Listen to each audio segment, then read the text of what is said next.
Hey, this is Erica, and this is my life as an artist.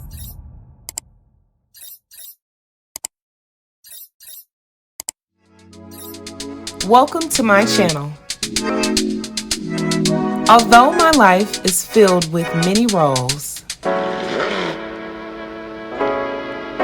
music is at the center of it all. And that's what I want to share with you.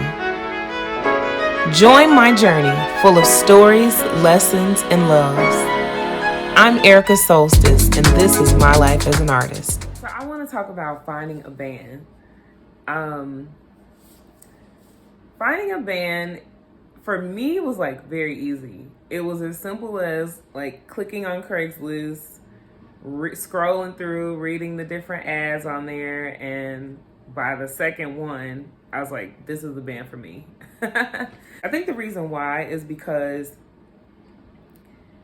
I knew a lot about myself and what I wanted to deal with and what I didn't want to deal with, what I wanted to experience and what I didn't want to experience. And so that helped me easily weed through what was what based on what the person was saying in the ad when I clicked on it. The situation was that it was 2020, and I was actually at my great uncle's repass, and I just felt hopeless about my life. You know, I wasn't really sure what I was gonna do. My industry was being rocked because of the pandemic. Jobs, I lost my job because I was in the food service industry, and I actually had worked out a deal between my company, Shorty Makes Gourmet Cookies, and a local cafe. And so that deal went down the drain because after just 3-4 months of working there, I think it was 3 months, the pandemic happened and shut down all the food establishments. So I was very hopeful at first because while my industry in events and my 9-to-5 type job was out, I was actually really tired of it. So I kind of was happy. I was like, I felt a little hopeless because I was like, that's what my go-to is. That's what my strengths are. That's what people know me for. I have a good reputation for it, but I'm drained. I'm tired of it, and I want something different. And so the pandemic was like, yeah, girl, you ain't got no choice. So I jumped into food because I'm like, I love food. I love music. I think that's what I want my life to be about. And so I started my cookie company. And then, right out of my entrepreneurial program, I was able to connect with somebody through the program and strike up a deal that I thought was going to be really good for me. Turned out that it wasn't the best deal for me, actually, but the pandemic shut it down anyway. So, continue to deal with loss and changes and things like that. And then one of my great uncles passed. And so I was at his repass and I was like, okay, what am I going to do? And I was just like, you know what? I'm joining the band. This food thing, is up in the air. Events is up in the air, but I know music is something I've always loved and I want to do it. So I'm going to join a band then. And I don't know what I thought was going to come of it, but I kind of had an idea of who I wanted to be around and things like that. So the thing that struck me about the band that I chose and why I was interested in them was because they were talking mission.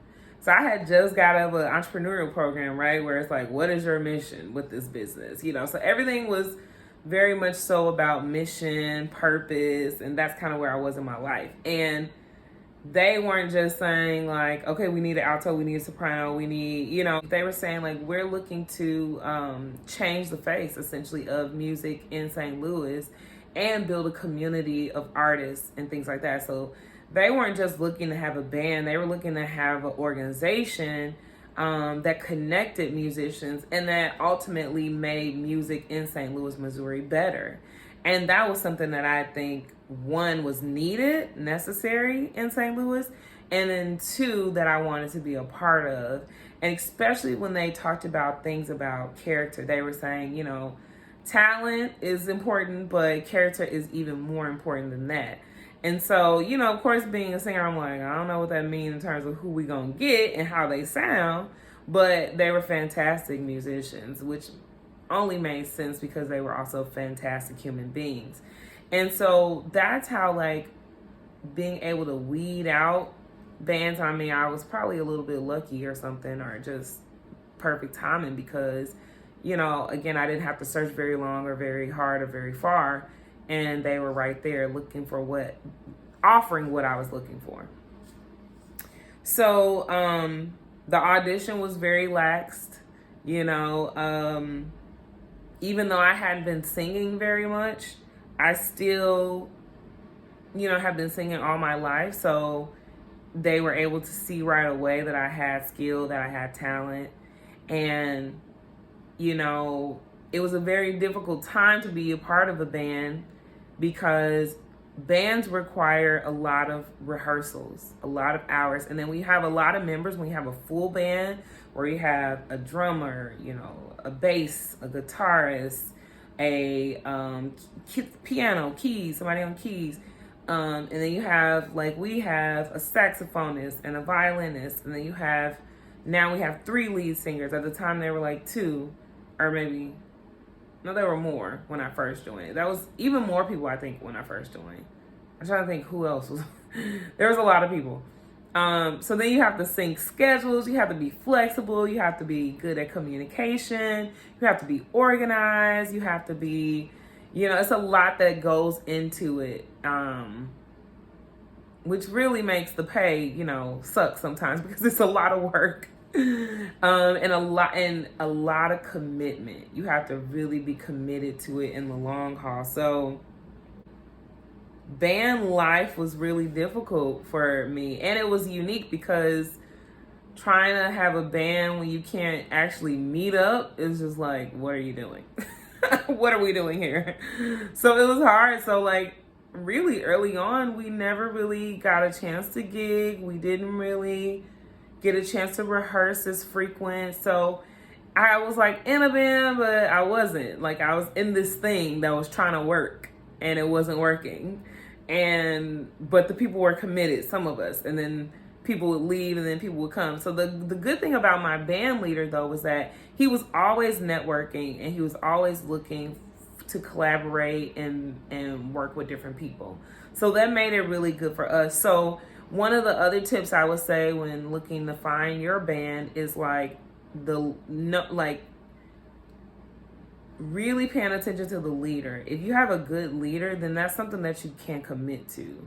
You know, if that person is like responsible, responsive, organized, determined, you know, building up a network of people, has resources, has, you know, equipment, has, you know, knows his stuff, knows her stuff, has the music, you know, down pat, has, you know, has been doing it for years, has, you know, all of these different things. Even if you have somebody that hasn't been doing it for years, but, you know, is still somewhat well versed and just committed and, you know, down for the cause. And those are good qualities in a leader,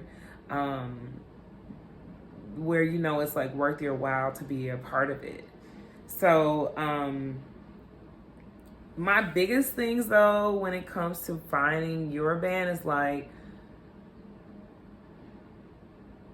don't be afraid. Like, do it not now, but right now. Like, do it right now. Like, you never know who's looking, you never know who's searching, and you never know who's offering exactly what you're looking for.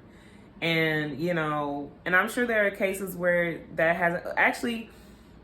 I think some years back I have been in a similar situation, and I did actually apply for a band, but I wasn't as determined as I was in the moment that I auditioned for my current band.